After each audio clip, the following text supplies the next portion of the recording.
0x0. 0x0. Mais um jogo sem gol, né? Mas foi um bom clássico. Assim como o Palmeiras e São Paulo campeão nos pênaltis, é que teve até pênalti no jogo Flamengo e Vasco, mas o pênalti foi no tempo normal, né? Porque não era um jogo que valia a taça. Segura aí. Para. Emiliano Dias e Tite vão falar e depois você fala de novo. Vai falar da bola, o Tite? Da bola?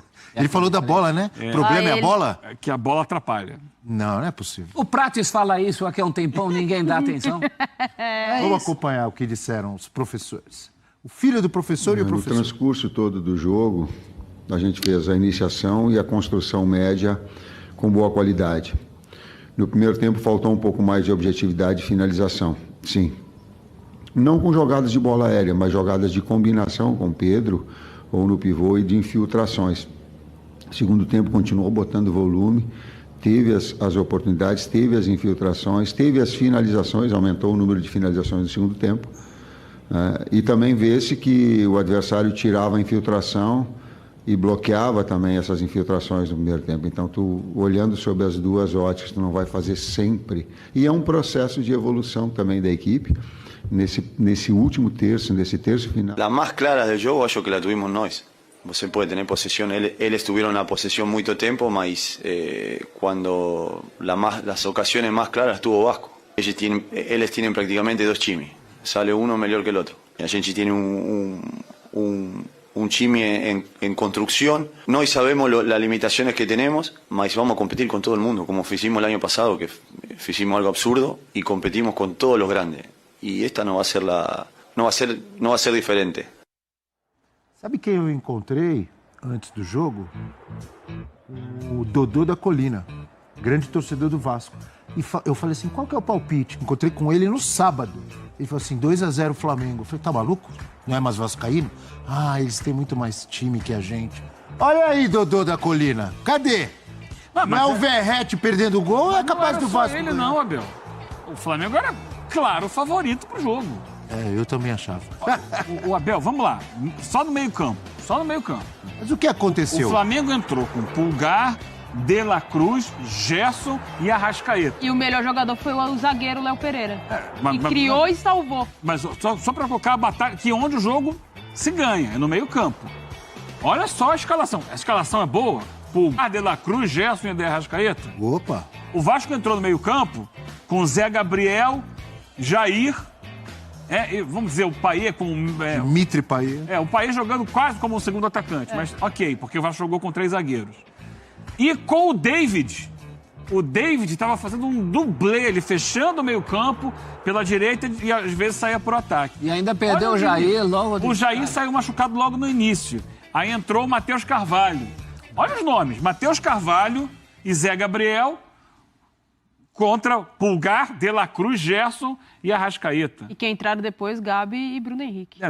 Mas aí já no ataque. Estou colocando a batalha de meio campo, não estou nem passando para outras... O elenco do Flamengo é infinitamente superior ao do Vasco. O Flamengo tinha, sim, a obrigação de ganhar o jogo ontem e jogar melhor.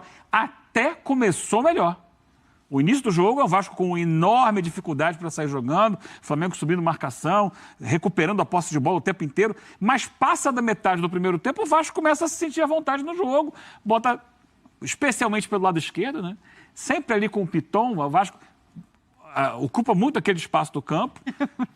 O Piton é um dos melhores jogadores do Vasco. Eu já aponto pro professor, porque o professor ficava cornetando o Piton quando o Piton estava no Corinthians. Nunca neguei ao Piton a qualidade do apoio. A qualidade do apoio eu nunca neguei ao Piton. Tanto que eu defendia que o Piton tinha que virar outra coisa, não lateral esquerdo. Ele falou que ele tinha que ser ala. E o Piton vai ser vendido, provavelmente, no meio do ano, deve sair do Vasco. Vai render um dinheiro, foi um investimento da 777. Só que esse dinheiro não é reinvestido. Quando vende jogador, isso vai para a caixa do 777. Não volta como investimento para o time do Vasco. Esse é um problema. O Vasco tem carências gigantescas no elenco. E aí, perdeu o Paulinho no meio de semana. Ontem perdeu o Jair. E aí, outro dia, na pré-temporada, o Pumita jogou como volante. Ontem, ficou ali o David, que é atacante, ajudando o meio-campo. E ainda assim, o Vasco equilibrou o jogo com o Flamengo. O Vasco talvez... o gol do Léo Pereira aí. Ia ser um belo gol de cabeça. Agora, não hein? valeria, né? porque o Bandeira levanta lá, acho que ele marca falta do Verratti no Varela, que jogou como lateral esquerdo. Mas aí o VAR ia analisar, não ia? Mas há um empurrão ali. Logo depois o Bandeira já levanta ali o instrumento de trabalho. Parece até outro jogo, né, professor? Mudaram Segundo tempo ali, muda de camisa, o Flamengo no intervalo. Porque estava muito complicado os dois de camisa escura, né? Agora, o Vasco jogou, depois daquele início que foi melhor para o Flamengo, o Vasco jogou de igual para igual. Teve a sua chance de gol. Que esse gol que o Verratti pede. Porque tem uma sequência ali, né? E a gente falava do jogo lá do Corinthians, que a bola bateu na trave e só o atacante acreditou. Aí a defesa do Flamengo está em cima para realmente evitar o gol do Verratti. O Flamengo tem 2 times muito bons. O segundo time superior à maioria do primeiro time de todo mundo. O Vasco mal tem um time. Não tem um time completo. A gente fala muito do elenco do Vasco, e é verdade, a falta de elenco é um problema, mas o Vasco não tem sequer um time. Falta ali, pelo menos o volante, o atacante pelo lado, o Adson estreou ontem, fatalmente vai acrescentar, vai contribuir, mas se fosse num time já formado, contribuiria ainda mais. Não é ainda o jogador para mudar o Vasco de patamar. É um milagre o que o Vasco faz em alguns jogos, esse clássico foi um deles, é um milagre da superação, inclusive física. A gente vai falar do caso do Verratti, né?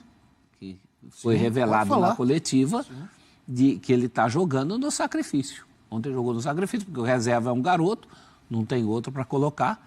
Então, ontem foi o jogo dos cúmulos.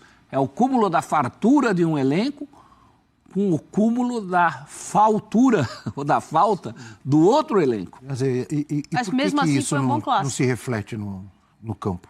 Superação. Superação do Vasco. O Vasco correu, deu tudo que tinha para dar. Como o Emiliano falou ali, a gente sabe da nossa limitação, a gente sabe dos recursos, mas a gente vai competir com qualquer um, como o Vasco competiu ano passado e conseguiu se livrar do rebaixamento. Mas é um elenco difícil, porque se a gente comparar com o ano passado, o Vasco perdeu jogadores. Por exemplo, o Gabriel Peck, que era esse cara de lado, que corria muito. Desafogava, né? Fez um bom campeonato, que dava muita força ao Vasco. Não tem mais o Gabriel Peck. Perdeu agora o Marlon Gomes também, que foi... O vizinho do Breler vivia falando mal do Gabriel Peck. Que dizia que só jogava o estadual. Agora, superação, você pode contar com superação para um jogo, um clássico, contra principalmente o maior rival, não para um campeonato, não para uma temporada.